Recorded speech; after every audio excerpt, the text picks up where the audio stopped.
किसी ने बड़े बाकमाल शब्द लिखे हैं, जिस मनुष्य के जीवन के केवल 7 दिन शेष हों, वो ऐसा कौन सा काम करे जिस कार्य को करने से उसका परलोक संवर जाए और वो मुक्ति पा सके। हाय गाइस, जय साईं राम, जय श्री श्याम। ये कहानी है कलयुग और राजा परीक्षित की। सतयुग, त्रेतायुग और द्वापर युग के बाद इस धरती पर कलयुग का आगमन हुआ और हिंदू वेद पुराणों के आधार पर कलयुग की आयु 4,32,000 वर्ष बताई गई।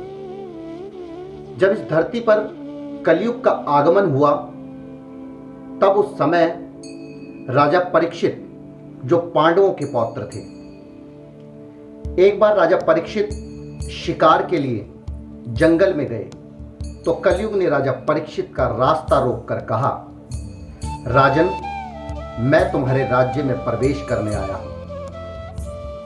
यह सुनकर राजा ने कलयुग से कहा, मेरे जीवित रहते हुए तुम मेरे राज्य की सीमा में प्रवेश नहीं कर सकते।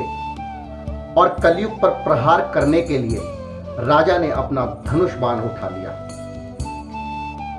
यह देखकर कलयुग घबरा गए और कहा, प्रकृति का नियम अटल है राजन, इसीलिए तुम कुछ ऐसा उपाय करो जिससे मेरा नियम भी ना टूटे और आपका वचन भी पूरा हो जाए। मैं तुम्हारी शरण में आया हूं राजन, मुझे रहने के लिए स्थान दो। तब राजा परीक्षित ने कलयुग को रहने के लिए 4 स्थान प्रदान किए। पहला, जहां जुआ खेला जाता हो। दूसरा, जहां मदिरा पान हो। तीसरा, जहां हिंसा हो। और चौथा स्थान, जहां पर स्त्री संग हो। लेकिन ये 4 स्थान कलयुग के लिए पर्याप्त नहीं थे और कलयुग ने राजा परीक्षित से एक स्थान रहने के लिए और मांगा। तो राजा परीक्षित ने उत्तर देते हुए कहा कि धन में रजोगुण का वास है, इसीलिए 5वां और अंतिम स्थान कलयुग को प्रदान किया, सोने में रहने का। उस समय राजा के सिर पर सोने का मुकुट था तो कलयुग सर्वप्रथम मुकुट में बैठकर ही मुस्कुराने लगे। उसके बाद राजा परीक्षित शिकार के लिए भूखे प्यासे जंगल में भटकते रहे और पाने की इच्छा से शमीक ऋषि के आश्रम में पहुंच गए। लेकिन उस समय शमीक ऋषि प्रभु भक्ति में लीन थे और शमीक ऋषि को छोड़कर आश्रम में कोई नहीं था। मुकुट में बैठे कलयुग की वजह से राजा की बुद्धि भ्रष्ट हो चुकी थी, क्योंकि राजा के बार बार पानी मांगने पर जब राजा को पानी नहीं मिला तो राजा ने एक मरा हुआ सांप शमीक ऋषि के गले में डाल दिया और वापस अपने महल चले आए।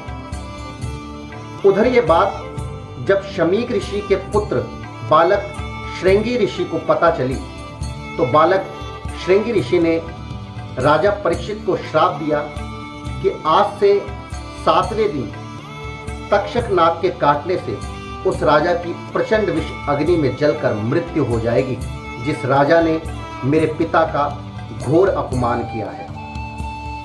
और उधर राजा परीक्षित ने महल में जाकर अपना राजमुकुट सिर से जैसे ही उतारा तो उनको याद आ गया कि उनके हाथ से आज घोर अनर्थ हो गया है और वो कल जाकर इस बात की क्षमा शमीक ऋषि से मांगेंगे। इधर बालक श्रृंगी ऋषि ने सारी बात अपने पिता शमीक ऋषि को बताई तो शमीक ऋषि तुरंत राजा परीक्षित के पास पहुंच गए। उस समय राजा परीक्षित ने शमीक ऋषि से क्षमा मांगते हुए कहा कि आप जो भी मुझे दंड देंगे मुझे स्वीकार होगा। लेकिन तभी शमीक ऋषि ने कहा कि राजन, तुम्हारा दंड निर्धारित हो चुका है और आज से 7वें दिन तुम्हारी मृत्यु हो जाएगी। इसीलिए हे राजन, अब तुम इस संसार की मोह माया को छोड़कर अपने गुरुजनों से मिलो, ताकि तुम्हें वो रास्ता मिल सके जिससे तुम मोक्ष की प्राप्ति कर सको। तब राजा परीक्षित अपने गुरु के पास पहुंचे और अपने गुरु को सारी बात बताकर प्रश्न किया कि गुरुदेव, जिस मनुष्य के जीवन के केवल 7 दिन शेष हों, वो ऐसा कौन सा काम करे जिस कार्य को करने से उसका परलोक संवर जाए और वो मुक्ति पा सके। तब गुरुदेव ने कहा, जो फल हजारों वर्षों की तपस्या, योग और समाधि से भी नहीं मिलता, कलयुग में वही फल हरि कीर्तन से बड़ी आसानी और सरलता से मिलता है, और उसी के श्रवण मात्र से उत्पन्न हुई भक्ति तुम्हारे मोक्ष का कारण बनेगी राजन। इसीलिए हे राजन, तुम श्रीमद् भागवत कथा का श्रवण और कीर्तन करो। इस सच्ची घटना से, इस सच्ची कहानी से हमें यही शिक्षा मिलती है कि ना जाने कौन सा पल हमारे जीवन का अंतिम क्षण होगा।